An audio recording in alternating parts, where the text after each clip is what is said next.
Mevlana was a poet and he was writing very nice poems about different beliefs and showing tolerance to different ideas. He wanted people to and accept each other. Here's a video for you. You will listen to the story of Mevlana.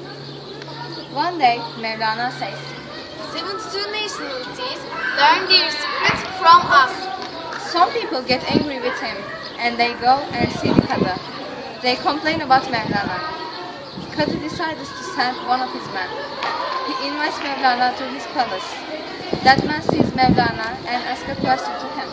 We heard that you said you are a friend of people from 72 nationalities. Is that true? Yes. Then the man starts to tell very rude words to him. Mevlana waits and listens to him patiently. Is that over? Yes.